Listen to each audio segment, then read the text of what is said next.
안녕하세요. 반갑습니다. 반갑습니다. 네, 저는 1반 7단 서현정입니다. 오늘 강연 주제는 제가 연초에 뽑은 신년 법문인데요. 주제가 참다운 세계 평화의 길은 보훈 감사의 생활이니라 라고 법문을 뽑았습니다. 저희 우리 연초에 쓰시잖아요, 서원. 제가 늘 성불재중 재생의세를 쓰다가 올해 세계 평화에 보훈할 수 있게 해달라는 주제를 제가 쓰고 뽑았는데 이 법문을 뽑았어요. 너무 신기하죠? 네. 그래서 뭐 있나 보다 진짜 네, 이런 과제를 늘 이렇게 주신다라는 생각이 들었는데요. 나 한 사람의 감사 보훈 생활이 이 세계 평화에 평화를 가져올 수 있다. 동의하시나요? 네, 그렇게 생각하시나요? 과연 그럴까라고 의구심을 품는 우리 교도님들은 안 계시겠지만 그래도 저의 초심을 찾아볼 겸 이번 강연을 계기로 이제 스승님들의 말씀을 이제 원리부터 한번 되새김질 해보려고 합니다. 대산종사님께서 저희 원불교라는 교명에 대해서 이제 풀어주신 법문 말씀이 있으세요. 대산종사법어 제2교리편 9장 말씀이신데요. 제가 한번 읽어드리겠습니다. 대산종사 교명에 대해 말씀하시기를 원은 곧 하나라는 뜻이니 진리는 하나 세계로 진리는 하나 세계도 하나 인류는 한 가족 세상은 한일터임을 알자는 것이요. 불은 불생불멸 인과보응의 진리를 깨쳐 소유하는 주인이 되자는 것이요. 교는 하나의 진리를 깨달아 하나의 가족 하나의 세계를 건설해 평화로운 세상이 되도록 가르치고 깨우치자는 것이니라 라고 하셨어요. 이렇게 알고 계셨나요? 네, 저는 새삼스럽게 다시 한번 새겼습니다. 그리고 이어서 또 정산종사님께서는 경의편 제8장에서 저희 이제 교리 말씀 중에 사증보훈의 도리가 이 세상을 평화롭게 하는 가장 큰 원동력이라는 것을 깨달을지니라 라고 또 하셨어요. 네. 지금 이 세계 평화와 그 안에 사중보훈에 대한 이 말씀이 이 법문에 정확하게 새겨져 있는데요. 우리가 믿고 신앙하는 이 원불교라는 종교 교명 안에 이미 내가 나로서 이미 세계, 나 하나로서 이미 세계이고 내가 그 세계와 하나이고 그 하나임을 깨달아서 세계 평화를 건설하기 위해 이 자리에 있는 것이다 라고 저희가 매일 이 자리에 있는 이유가 그거였더라고요. 우리 교도님들 그 마음으로 지금 계시나요? 저를 너무 흐뭇하게 바라봐 주시는데요. 네, 그 마음으로 계시겠죠. 근데 저는 잘 모르겠습니다. 네, 저는 제가 늘 그 마음으로 오롯하게 그 마음을 품고 되게 생생하게 깨우쳐서 이렇게 이 자리에 있는지 늘 여여한 그 마음인지를 돌아봤을 때 그렇지는 않은 것 같아요. 뭐 기분이 살아날 때는 그런 수도 있겠지만 늘 그렇지는 못했던 것 같아요. 그래서 왜 그랬을까라고 생각을 해봤을 때 이미 답이 나왔었죠. 네, 불생불멸 인과보응의 진리를 깨쳐서 그 소유의 주인이 오롯하게 됐어야 하는데 제가 그것을 믿고 추구하는 방향성으로는 어떤 인연에 따라서 잘 삼았지만 확연하게 깨우치지 못했기 때문에 자꾸 이제 잡았다 놓쳤다 하고 있는 게 아닌가 싶습니다. 그래서 오늘같이 이제 공부의 기회가 주어졌을 때 다시 한번 그 마음을 챙길 수 있어서 이런 강연 기회가 참 감사한 것 같고요. 또 그런 강연을 제안해 주신 우리 성조 강성조 부회장님께 감사를 드리며 우리 교도님들도 그 기회를 많이 잡으시기를 바라겠습니다. 저에게는 두 분의 할머님이 계십니다. 이 사진은 저희 이제 친할머니신 길타원 김진자 성자 옥자 되시는 저희 할머니 옆에 서 계신 분이고요. 가운데 대산종사님 품에 안겨 있는 아이가 저입니다. 태어난 지 한 달도 채 되지 않은 저입니다. 그 옆에 저희 사촌 언니인데요. 이 사진은 완도에 있는 원불교 소남훈련원에서 이제 그 대산종사님께서 소남훈련원이 81년도에 우리 소남 선생님께서 희사를 하셨더라고요. 제가 찾아보니까. 근데 제가 82년도 6월에 태어났어요. 그래서 대산종사님이 81년도에 여기가 희사됐구나 하고 그 땅을 보러 처음 완도에 오셨고 82년 7월에 이제 이 땅을 어떻게 훈련원을 만들까 하고 또 이제 살펴보러 오셨고 83년도에 이제 훈련원으로 이제 개막을 하게 됩니다. 그 시골 마을에 완도가 어디 계시는지 아시나요? 저 끝에 땅끝도 지나서 해남 너머에 이제 그 아주 최남단 네, 그쪽에 있는 아주 작은 섬입니다. 네, 뭐 배를 타진 않아도 돼요. 다리가 있습니다. 네. 근데 거기에 이제 한 40년 전에 이제 제가 태어났는데요. 저희 할머니의 표정이 보이시나요? 잘 보이신지 모르겠지만 너무 간절하고 애타는 표정으로 두 손을 꼭 모으시고 저를 데려오셨어요. 데려오셔서 그 소남훈련원과 저희 집이 그래도 지금 거리로 따지면 버스로 한 3정거장 정도 좀 되는 거리예요. 네, 거기를 연로하시고 또 이제 그 천식이 있으셔가지고 잘 이렇게 숨이 많이 차시는데 언제 가실지 모르니까 막 이 강연이 있다고 저희 엄마한테 어제 말씀을 드렸더니 생생하게 그날을 기억하시더라고요. 애기 안겨서 이 사진을 한 장이라도 찍겠다고 그 거리를 뛰어서 고무신 지고 뛰어가지고 올라오셨대요. 그래서 찾으셔가지고 이 사진 한 장을 남겨주셨는데요. 제가 이제서야 이 사진을 보니까 저 할머니의 표정이 보이고 할머니의 이 정말 간절한 손이 보이고 저 고무신에 신겨진 저 하나하나에 저랑 이 원불교를 인연 지어주고 싶어 하셨던 그 간절함이 이제서야 좀 보이는 것 같습니다. 저희 할머니는 까막눈이셨어요. 글을 모르셨거든요. 그리고 아들 둘을 어릴 때 폐결핵으로 먼저 보내셨고요. 남편은 이제 북한 어딘가에 끌려가서 이제 모진 고생을 당하시다가 또 일찍 가셨습니다. 그리고 하나 남은 저희 아버지는 어릴 때부터 이제 폐가 좋지 않아서 이제 병치레가 잦으셨고요. 그래서 홀로 병약한 아들과 두 딸을 키워내시면서 참 고생이 많으셨을 텐데 그 와중에 어떻게 또 원불교와 인연이 닿으셨어요. 그래서 할머니는 제가 7살 때 돌아가셨기 때문에 이제 그분에 대한 뭐 자세한 인생사나 또 많은 추억이 있는 건 아니지만 저희 엄마는 늘 얘기하세요. 네가 땅 밟고 있는 시간보다 할머니 등에 있던 시간이 훨씬 많았다 라고 하실 정도로 참 많은 사랑을 주셨던 것 같고요. 그리고 저희를 혼내실 때, 또 저를 포함한 저희 동생들을 혼낼 때 이렇게 말씀하셨대요. 이 부처될 놈아, 이 부자될 내 새끼야 라고 이렇게 혼을 내셨다고 합니다. 그래서 그 말씀을 전에 듣고 그 말씀이 제 마음속에 오랫동안 따뜻한 난로처럼 남아서 있습니다. 그래서 이 할머니와 저의 인연은, 할머니는 뭐 제 어린 시절에 이 원불교와 인연을 맺기 위해 이렇게 만난 인연이 아닌가라는 생각이 들 정도이고요. 그 다음은 이제 저희 시할머니이십니다. 네, 오른쪽에 계시는 게 할머님이시고 이제 가운데 자산 산상님을 모시고 찍은 이 사진은 제가 결혼한 첫 해에 11월에 결혼하고 2달 있다가 남편을 홀로 두고 혼자 일주일간 출가 여행을 갔어요. 그리고 이제 출가 여행이 끝나고 상사님을 저희가 늘 배아를 했었죠. 그래서 상사님 배아하러 갔더니 때마침 할머니도 상사님을 배아하러 오셨던 거죠. 그래서 남기게 된 귀한 사진입니다. 저희 할머니는 이제 한산 이은석 종사님과 결혼을 하셔서 5남매를 낳으셨고 이제 이은석 종사님도 일찍 열반을 하셨기 때문에 홀로 이제 5남매를 키우셨다가 이제 지난 11월에 열반에 드셨습니다. 네, 그래서 이제 정식 출가위에 오르신 정도로 이제 공부와 원불교에 대한 공부심이 크셨고 할머니의 서원은 다음 생에는 꼭 출가하리라라는 서원을 늘 마음에 새기고 계셨습니다.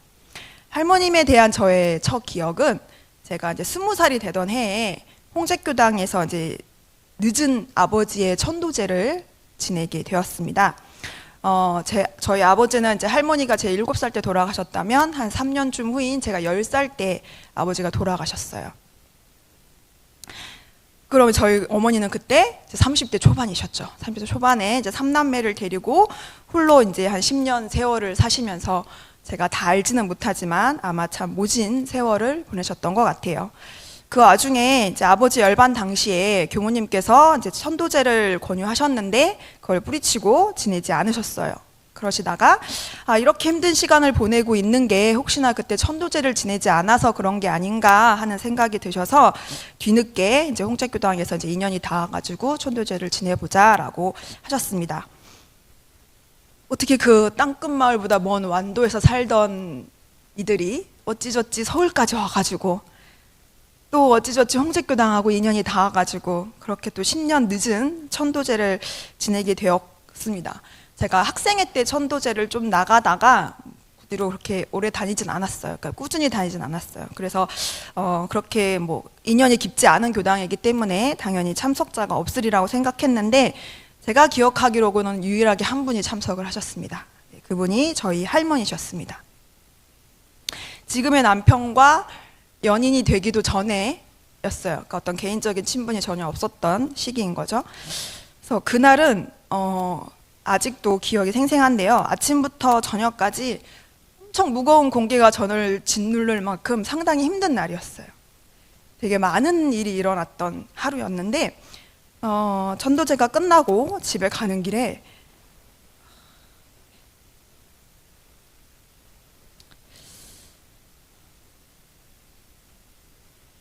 아무 인연이 없던 할머니께서 제 손을 꼭 잡아주셨어요. 무슨 말씀을 하셨던 것 같기도 하고 아무 말씀도 없으셨던 것 같기도 한데 그 손이 너무 따뜻했어요.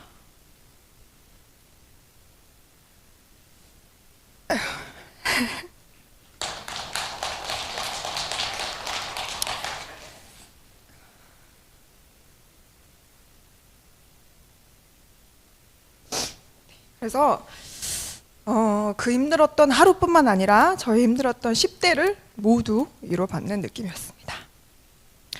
끝내 돌아가실 때까지 그 감사한 마음을 제대로 전달하지 못한 것 같아서 참 아쉬운 마음은 남습니다. 그리고 그렇게 또 10년이 흘렀습니다.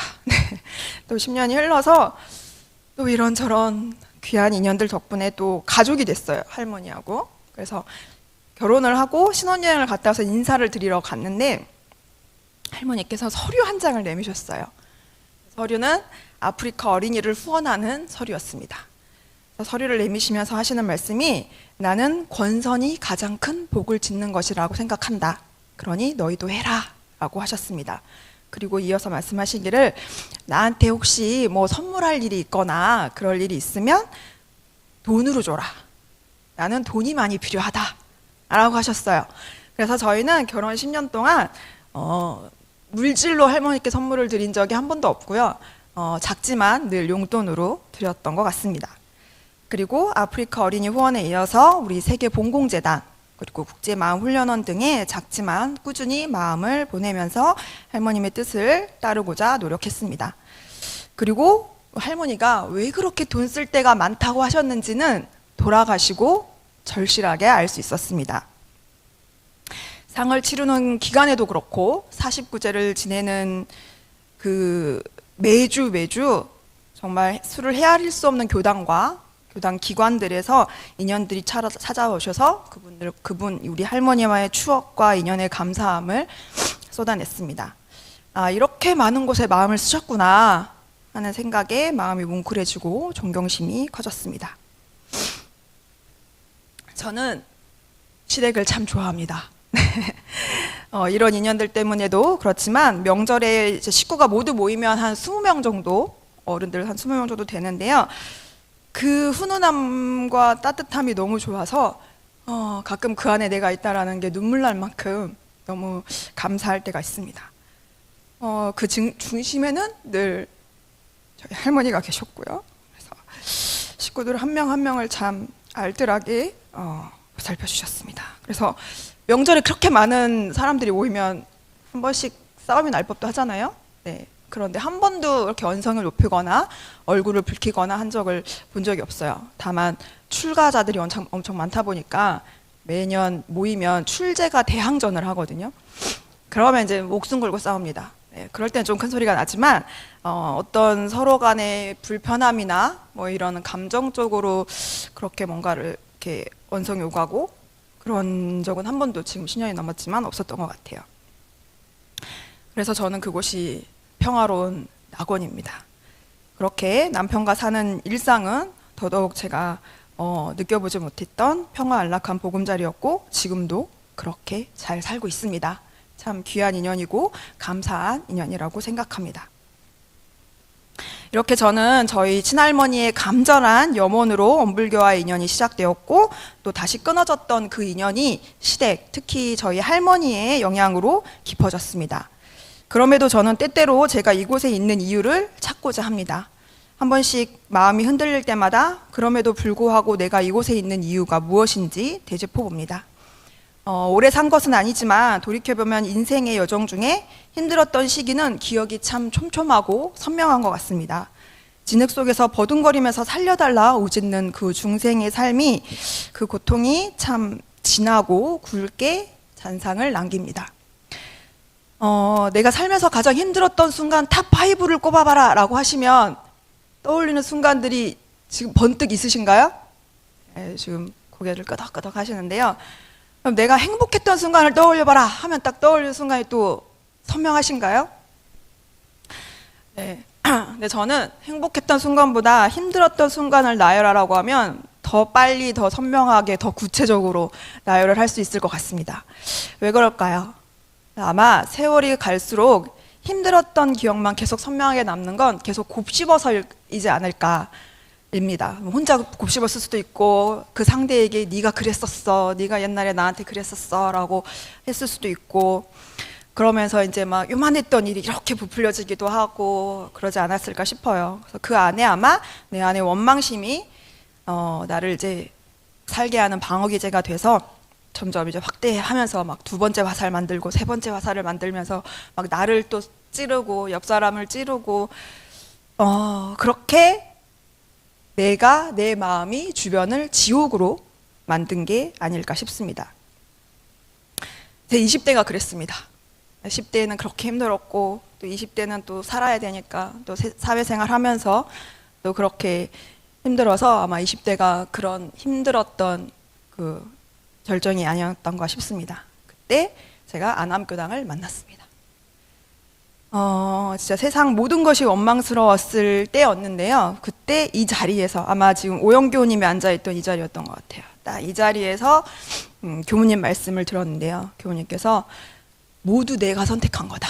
내 부모도 내가 선택한 것이고 오늘의 나는 나의 선택의 결과물이다 라는 말씀을 하셨어요.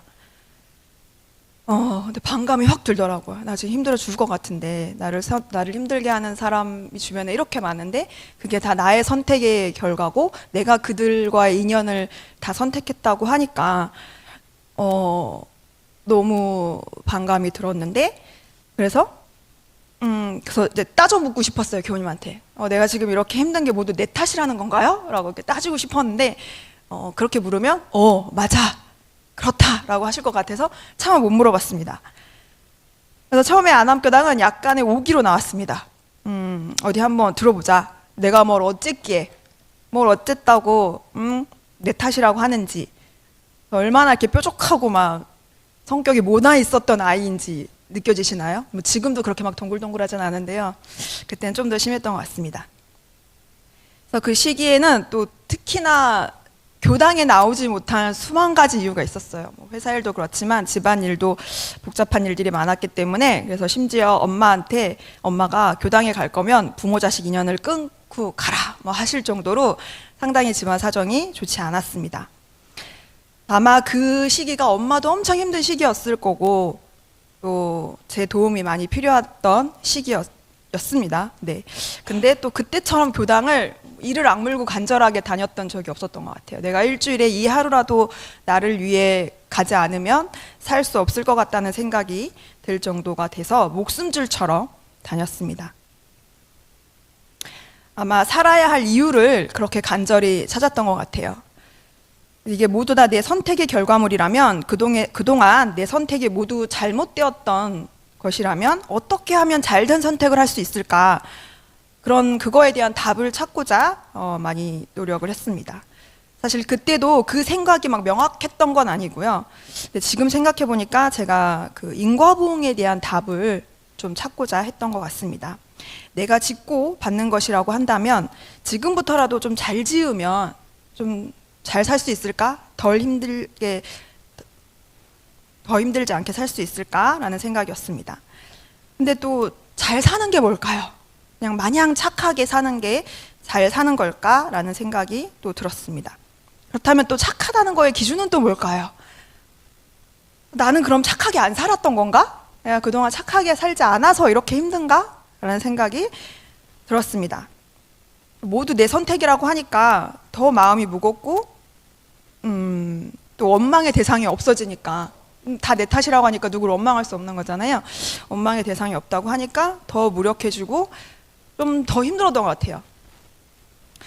그런데 명확한 계기는 뭐 어떻게 떠오르진 않지만 지금 돌이켜보니까 그렇게 시간이 흘러서 어느 순간 제가 그렇게 허우적거리던 진흙 밖에 있더라고요.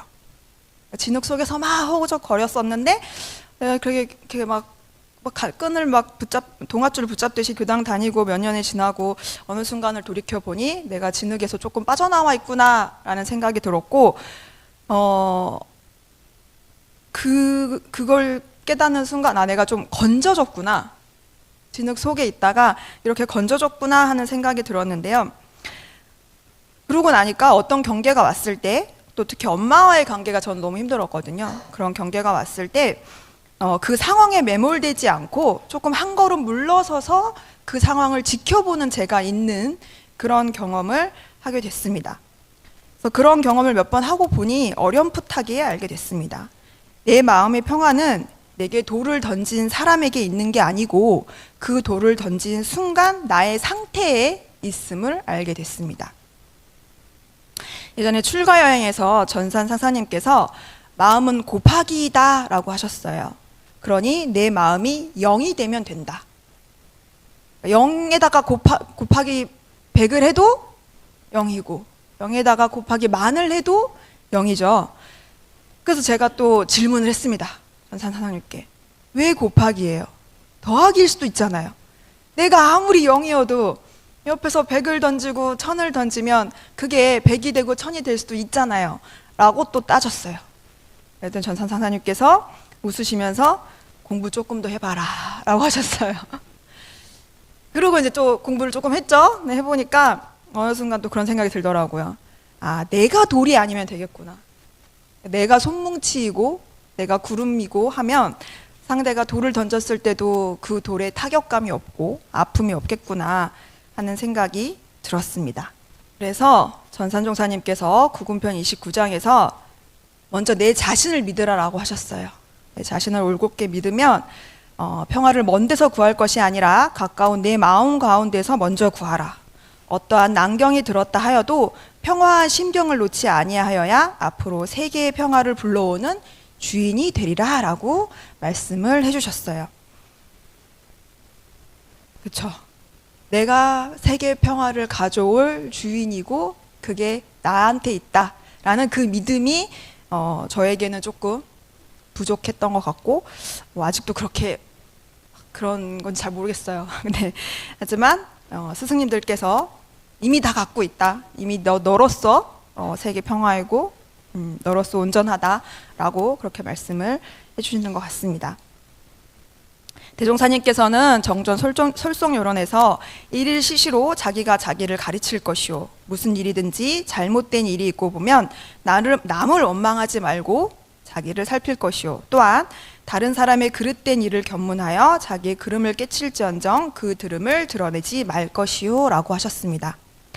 내 마음을 평화롭게 만드는 공부는 밖에서 찾을 것이 아니라 내 안에서 찾아야 된다라는 것을 이번 계기로 조금 더 체감하게 된 것 같습니다. 우리 법은 참 어렵고 힘듭니다. 예전에 원불교가 사람 잡네 하는 그 마음이 들어야 내가 이 공부를 제대로 하고 있다라고 하신 말씀이 있으셨는데요. 교전을 보면 상시로, 수시로, 끊임없이, 간단 없이 라는 말이 수없이 반복되고 있어요. 그만큼 한 번에 되는 공부가 아니라는 것이고 또 불태전에 이르기 전까지는 나를 올곧게 믿고 황소의 걸음처럼 우직하게 끊임없이 해나가야 한다는 것이겠습니다. 저는 그렇게 흔들릴 때마다 우리 교당에 와가지고 우리 교도님들을 이렇게 보면 힘이 납니다. 지금도 이렇게 막 힘내라 막 이러면서 봐주고 계시는데요. 어떤 상황이 와도 이렇게 늘 변함없이 그 자리를 이렇게 굳건하게 지켜주셔서 그렇지, 이렇게 해야지, 이렇게 하면 되지라는 어떤 힘을 늘 교당에 와서 이렇게 얻어갑니다.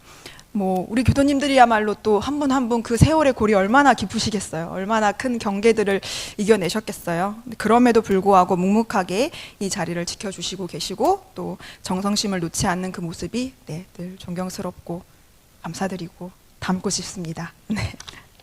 이래서 그랬나 봅니다. 제가 이렇게 힘들 때 이런 힘을 얻으라고 까막눈이셨던 저희 할머니가 그렇게 인연을 지어주시려고 하셨고, 또 제가 여기서 이렇게 답을 얻으라고 할머님께서 이렇게 도반들과 인연을 지어주셨던 것 같습니다. 네, 저는 또 흔들릴 때마다 또는 간급할 때마다 어찌 다행히 이 법을 만나서 감사한 인연들 덕분에 이렇게 그 인연에 붙들려서 이렇게 대롱대롱 가고 있습니다. 지금도 강급의 내리막을 걷고 있는 듯한 마음이 또 살아나지 않을 때가 있는데요. 그럼에도 불구하고 우리 단원님들도 그렇고 도반님들도 그렇고 같이 나아가 주셔서 감사합니다. 이렇게 가다 보면 저도 어느 순간 누군가에게 힘을 나누어 줄 수 있을 만큼 성장할 수 있을지 있지 않을지 기대해 봅니다. 제가 진흙탕 속에서 빠져나올 수 있는 답을 찾을 수 있게 할머니 분들이 또 인연을 지어주셨다면 그 진흙탕 밖에서 바라보며 무엇을 해야 할지 과제를 주신 게 또 저희 시할머니이신 듯 하여서 저희 할머니가 마지막에 주신 부촉의 말씀을 읽어드리며 강연을 마치고자 합니다. 공사 잘하자. 나는 너희들이 공사 잘할 수 있기를 늘 기도하고 있다. 나는 너무 행복하다. 너무 감사하다. 며느리, 손자녀들이 이런 가족이 되어 곳곳에서 주인 역할을 해주니 너무 감사하다. 부족한 강연 들어주셔서 감사합니다.